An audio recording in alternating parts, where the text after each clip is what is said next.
세상에 떠도는 기묘한 괴담들. 첫 번째 이야기, 가족들이 찍은 영상에 귀신이 찍혔다. 20여 년 전에 내가 어릴 적 어느 해안가에서 비디오 촬영을 했던 적이 있습니다. 가족 여행을 떠난 김에 추억으로 삼으려고 비디오 카메라를 삼각대로 고정해 놓은 채로 계속 찍었던 영상입니다. 근처에 사는 삼촌과 사촌 동생들도 함께였지요. 열심히 놀다가 잔뜩 지쳐서 삼촌네 집으로 가서 비디오를 틀었습니다. 그런데 처음부터 온몸에 소름이 끼치는 영상이 찍혀 있습니다. 영상 한가운데 정도였던가 벌거벗은 여자가 희미하게 비추고 있습니다. 머리카락이 엄청나게 길었는데 얼굴은 분명히 표정까지 보일 정도입니다. 희미한데 표정은 확실히 보인다니 뭔가 이상하지만 진짜로 그랬습니다. 심령 영상 같은데 종종 나오는 뭔가 째려보거나 억울해하는 표정도 아니었고 그냥 웃고 있었습니다. 그것도 즐거운 듯이 말입니다. 뭐가 즐거운지는 모르겠지만 우리 가족은 다들 뭔가에 씌인 것처럼 TV를 바라보았습니다. 5분 정도 지났을까? 그 여자가 서서히 카메라에 다가오고 있다는 걸 느꼈습니다. 다들 얼굴이 새파래집니다. 하지만 순간 나는 이상한 점을 깨닫게 됩니다. 그 여자 앞을 사촌 동생이 지나쳤는데 여자는 비디오에 찍힌 영상에서 달라진 게 없었습니다. 보통 누군가가 앞을 지나가면 잠시라도 가려져서 보이지 않기 마련입니다. 그런데 그런 순간은 한 번도 없이 여자는 계속 영상에 나오고 있었던 것입니다. 그 순간 나와 삼촌은 깨닫고 말았습니다. 저 여자는 비디오에 찍힌 게 아니라 화면에 비치고 있는 것이라는 것을 말입니다. 저 여자는 지금 우리 등 뒤에 있는 것입니다. 삼촌은 무심코 뒤를 돌아보고 말았습니다. 삼촌이 비명을 지르고 우리는 그 자리에서 뿔뿔이 흩어져 도망칩니다. TV 옆에 거실로 이어진 문이 있었던 게 다행입니다. 뒤를 돌아보지 않아도 됐으니까요. 밖은 이미 어두워진 후였지만 다들 황급히 집 밖으로 뛰쳐나왔습니다. 다들 얼굴이 새파랬지만 그 중에서 삼촌의 안색이 너무 안 좋았습니다. 아버지는 삼촌한테 무슨 일이었냐면서 물었지만 삼촌은 그저 덜덜 떨며 입을 열려하지 않았습니다. 결국 삼촌은 아무 말이 없었습니다. 이제 와서는 그게 무엇이었는지 알 수가 없습니다. 그 후 다시 그 비디오를 틀어봤지만 여자의 모습은 없었습니다. 역시 우리 뒤에 있었던 걸까요? 삼촌이 두려워하는 모습은 그 여자를 봤다고 생각할 수밖에 없습니다. 삼촌은 원래부터 영감이 있어서 심령 체험은 몇 번이고 했던 담력 있는 분이었습니다. 그런 삼촌이 그렇게까지 두려워했던 이유도 이제는 알 수 없습니다. 삼촌은 그 일이 있고 나올 뒤에 목욕탕에서 빠져 죽었기 때문입니다. 가장 큰 의문은 어떻게 여자가 TV 화면에 비쳤는지입니다. 우리는 모두 TV 앞에 앉아 있었습니다. 즉, 여자의 모습은 우리한테 막혀서 TV 화면에 비칠 수 없었을 거라는 것입니다. 이 사건은 그 당시에 우리 가족에게 일어난 실화입니다. 나는 아직도 그 여자의 즐거운 듯이 웃는 미소를 잊을 수가 없습니다. 두 번째 이야기, 고속도로 휴게소의 납치범들. 귀신보다 사람이 더 무섭다는 것을 다시 한번 절실히 느꼈습니다. 그날을 더욱 잊을 수 없던 이유는 오랫동안 교제해왔던 여자친구와 헤어진 날이기도 했습니다. 몸이 멀어지면 마음도 멀어진다고 했던가요? 저도 원래 수도권에서 거주하고 있었는데 업무상 지방으로 가게 되면서 삐걱거리기 시작했던 것 같습니다.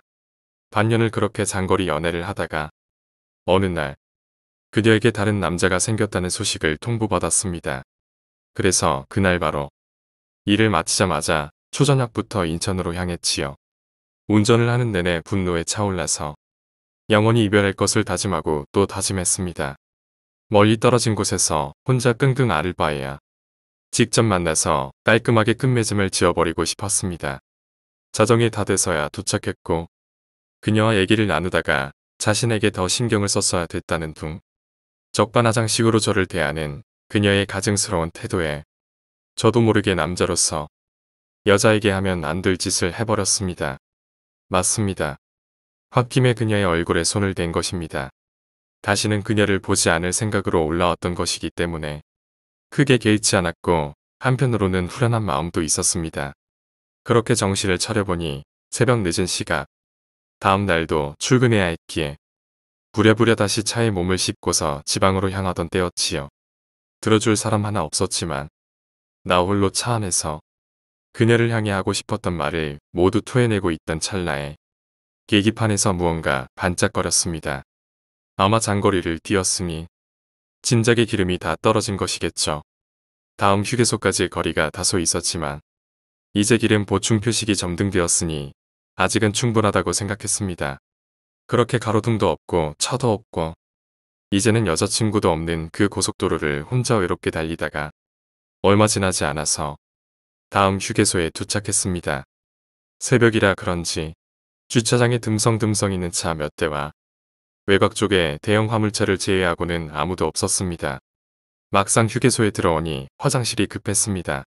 보통 주유소가 휴게소 출구 쪽에 있었기에 곧장 화장실 쪽으로 차를 몰아서 시동도 끄지 않고 볼일을 보고 나오는데 아까는 보이지 않던 건장한 두 남성이 화장실 입구 바로 앞에서 담배를 태우고 있더군요. 전 그냥 아무렇지 않게 지나치려 하는데 갑자기 내 손목을 딱 붙잡고 뭔가 주절주절 강한 사투리를 쓰며 말을 건네왔습니다. 자기들이 건강식품을 파는데 지금 얼마 남지 않아서 떨이하겠다고 싸게 줄 테니 가져가라는 말이었습니다.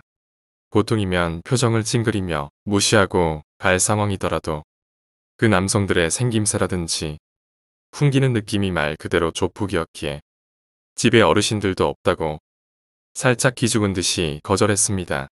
그런데 이상하다고 느낀 것은 바로 그 다음부터입니다. 멍하니 저를 응시하더니 대뜸 그냥 공짜로 줄 테니까 저기 가서 가져가라는 거였습니다.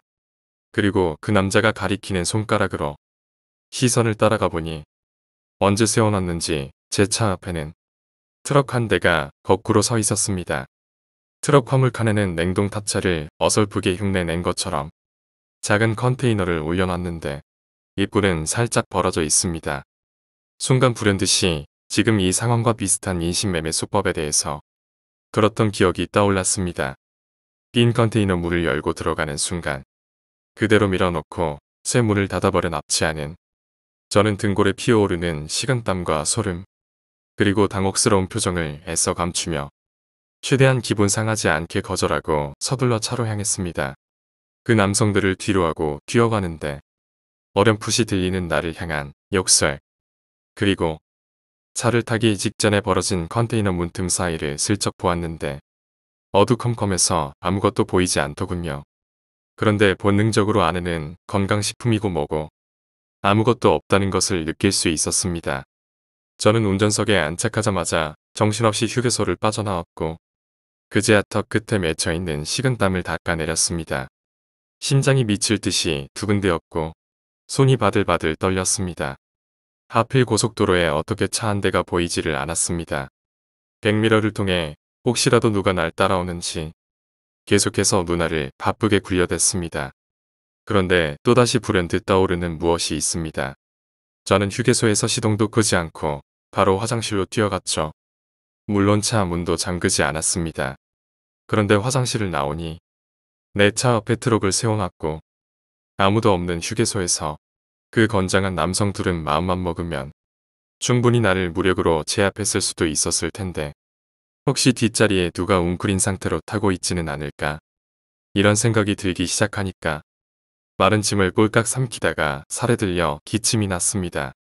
도저히 고개를 돌려 확인은 못하겠고 무엇인가 찾는 척하며 자연스레 오른손을 뒷좌석으로 넘겨 더듬거리기 시작했습니다. 만약 그때 손바닥에 낯선 사람의 온기라도 느껴졌다면 그대로 저는 실신했을 것입니다. 다행히 저는 한겨울에도 히터 바람을 쐬지 않기에 차 안은 항상 차가운 공기로 가득했고 제 손에도 역시나 그저 싸늘한 기운만이 감돌 뿐. 그런데 그때 다시 뭔가 잘못됐다는 것을 느낄 수 있었습니다. 속도를 내려고 엑셀을 밟았는데 오히려 속도가 점점 떨어지는 것이었죠. 기름을 넣지 않고 급하게 나온 것입니다. 황급히 내비게이션을 보는데 다음 휴게소는 너무나도 먼 거리. 정말 속된 말로 그때는 멘탈이 붕괴되더군요. 그래서 비상등을 켠 채로 고속도로의 갓길에 차를 세워놓고 기름을 어떻게 하면 조달할 수 있을지 스마트폰으로 검색을 하고 있었습니다. 그때 왼쪽 사이드 미러로 차 한 대가 다가오는 것을 볼 수 있었고 제 옆을 빠르게 지나치는 듯 하더니 급정거를 했습니다. 설마 했는데 그 트럭이었습니다. 저는 순간적으로 눈을 의심할 수밖에 없었지만 방금 전 휴게소에 그 트럭이라고 확신하고 나서 1초도 되지 않는 그 찰나의 순간 전조등과 비상등을 재빨리 끄고 시동도 껐습니다. 가로등이 하나도 없는 구간이라 그 덕분에 한 치 앞도 보이지 않는 상황이 연출되었지요. 그리고 그 트럭은 갓길에서 비상등을 켠 채로 제가 있는 쪽으로 서서히 후진하기 시작했습니다. 저는 숨이 막히는 듯 했습니다. 별달리 떠오르는 방안이 없었습니다. 도망쳐야 한다. 생명의 위협을 받고 있다. 그저 살고 싶었습니다.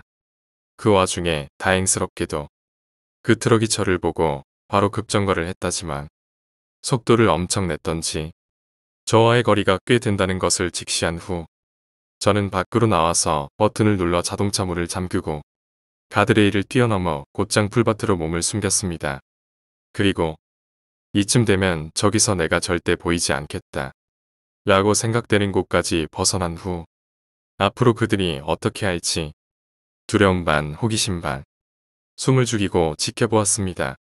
트럭이 제 차의 코앞까지 다가왔고 운전석과 조수석에서 남성이 동시에 내리더군요. 운전석에서 내린 사람은 아까 두 남자 중 한 명이었는데 조수석에서 내리는 사람은 또 처음 보는 사람입니다. 여기서 또 한 번 소름이 끼쳤습니다. 그리고 이내 그 둘은 주위를 살살 둘러보더니 제 차를 에워쌌습니다. 이후 차 문을 두들기면서 뭐라고 말을 하는 것 같은데 그것까지는 잘 들리지 않았습니다. 정말 그때를 생각하면 지금도 아찔합니다. 그 순간적인 판단이 없었다면 저는 지금 이 자리에 없을 수도 있겠죠. 괜찮은 선팅이 과한 편이었는데 아마도 그런 어둠 속에서는 더욱더 자동차 내부가 잘 보이지 않았을 겁니다. 그저 제가 겁을 먹고 있어도 없는 척 했을 것이라 생각했는지 차를 강하게 흔들기 시작했습니다. 그래도 반응이 없으니까 한 남자가 뒷좌석 쪽으로 이동해서 양손과 얼굴을 창문에 바짝 붙여 안을 샅샅이 확인하는 듯이 보입니다. 그런데 놀라운 것은 바로 그때였습니다. 열심히 눈을 굴리던 그 남자가 갑자기 뒤로 획가닥 넘어지더니 기겁을 하며 자신들의 트럭으로 미친 듯이 내달리는 것입니다. 같이 있던 다른 남자도 덩달아서 달려갔고 곧바로 굉음을 내며 트럭은 시야에서 사라졌습니다. 텅 빈 고속도로에는 다시 정적만이 흐르기 시작했습니다. 저는 멍하니 그 광경을 보고 있다가 확실히 그들이 떠났다고 생각이 들자마자 조심조심 제 차로 다가갔습니다. 그리고 운전석에 재빠르게 몸을 싣고서 도대체 그들이 무엇을 보았기에 그렇게 기겁을 하고 도망쳤는지 뒷좌석으로 고개를 천천히 돌려보았습니다. 그리고 이내 안도의 한숨을 내쉬었고 그들이 왜 그랬는지 알 것 같았습니다. 제가 잠시 깜빡하고 있었거든요. 뒷좌석에는 피와 먼지로 범벅이 된 여자친구의 싸늘한 시체가 누워있었다는 것을 말입니다. 심심한 웃음이 튀어나왔고 차마 감지 못한 그녀의 눈은 저를 원망하듯이 응시하고 있었습니다.